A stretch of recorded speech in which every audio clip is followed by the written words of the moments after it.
ಇನ್ನು ಬೆಂಗಳೂರಿನಲ್ಲಿ ನವವಧು ಗಾನವಿ ಅನ್ನೋರು ಆತ್ಮಹತ್ಯೆ ಮಾಡಿಕೊಂಡಿದ್ದಂತ ಪ್ರಕರಣಕ್ಕೆ ಸಂಬಂಧಪಟ್ಟ ಹಾಗೆ ಸೂರಜ್ನ ಮನೆ ಮುಂದೆ ಗಾನವಿ ಸಂಬಂಧಿಕರು ಪ್ರತಿಭಟನೆಯನ್ನ ನಡೆಸ್ತಾ ಇದ್ದಾರೆ. ಪತಿ ಸೂರಜ್ನ ನಿವಾಸದ ಮುಂದೆ ಈ ಸೂರಜ್ ಮತ್ತೆ ಅವರ ತಾಯಿ ಇವ್ರುಗಳೆಲ್ಲ ಇವ್ರ ಪೋಸ್ಟ್ರು ಅಥವಾ ಫೋಟೋಗಳನ್ನೆಲ್ಲ ಹಿಡ್ಕೊಂಡು ಇವ್ರು ಕಾಣೆಯಾಗಿದ್ದಾರೆ ಅಂತ ಪ್ರತಿಭಟನೆಯನ್ನ ನಡೆಸಲಾಗ್ತಾ ಇದೆ.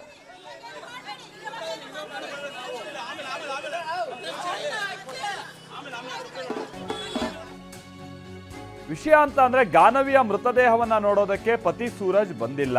ಸೊ ಗಾನವಿ ಮನೆಗೆ ಮೃತದೇಹವನ್ನ ಪೋಷಕರು ಕೊಂಡೊಯ್ದಿದ್ದಾರೆ. ಮನೆ ಮುಂದೆ ಮಗಳ ಮೃತದೇಹವನ್ನ ಕಂಡು ಅವರ ಪೋಷಕರು ಕಣ್ಣೀರು ಹಾಕ್ತಾ ಇದ್ದಾರೆ.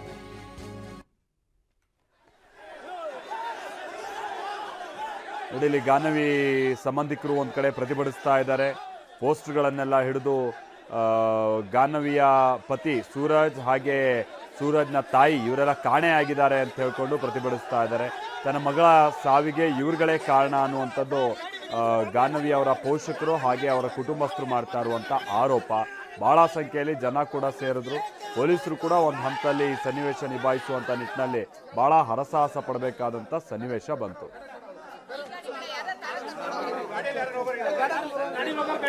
ಯಾರ ಹೋಗಿ ಇಳ್ದಿದ್ದು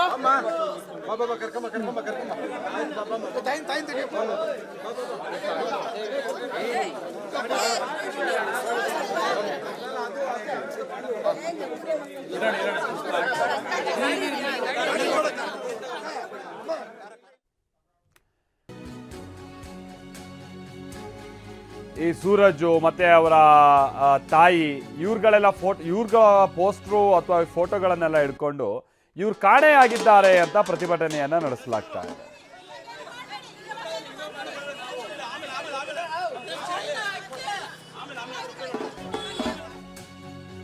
ವಿಷಯ ಅಂತ ಅಂದ್ರೆ ಗಾನವಿಯ ಮೃತದೇಹವನ್ನ ನೋಡೋದಕ್ಕೆ ಪತಿ ಸೂರಜ್ ಬಂದಿಲ್ಲ.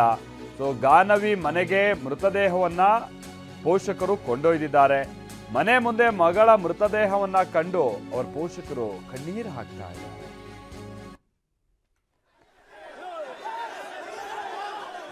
ನೋಡಿ, ಗಾನವಿ ಸಂಬಂಧಿಕರು ಒಂದ್ ಕಡೆ ಪ್ರತಿಭಟಿಸ್ತಾ ಇದ್ದಾರೆ. ಪೋಸ್ಟರ್ಗಳನ್ನೆಲ್ಲ ಹಿಡಿದು ಗಾನವಿಯ ಪತಿ ಸೂರಜ್ ಹಾಗೆ ಸೂರಜ್ನ ತಾಯಿ ಇವರೆಲ್ಲ ಕಾಣೆಯಾಗಿದ್ದಾರೆ ಅಂತ ಹೇಳ್ಕೊಂಡು ಪ್ರತಿಭಟಿಸ್ತಾ ಇದ್ದಾರೆ. ತನ್ನ ಮಗಳ ಸಾವಿಗೆ ಇವ್ರುಗಳೇ ಕಾರಣ ಅನ್ನುವಂಥದ್ದು ಗಾನವಿ ಅವರ ಪೋಷಕರು ಹಾಗೆ ಅವರ ಕುಟುಂಬಸ್ಥರು ಮಾಡ್ತಾ ಇರುವಂಥ ಆರೋಪ. ಬಹಳ ಸಂಖ್ಯೆಯಲ್ಲಿ ಜನ ಕೂಡ ಸೇರಿದ್ರು. ಪೊಲೀಸರು ಕೂಡ ಒಂದು ಹಂತದಲ್ಲಿ ಈ ಸನ್ನಿವೇಶ ನಿಭಾಯಿಸುವಂಥ ನಿಟ್ಟಿನಲ್ಲಿ ಬಹಳ ಹರಸಾಹಸ ಪಡಬೇಕಾದಂಥ ಸನ್ನಿವೇಶ ಬಂತು.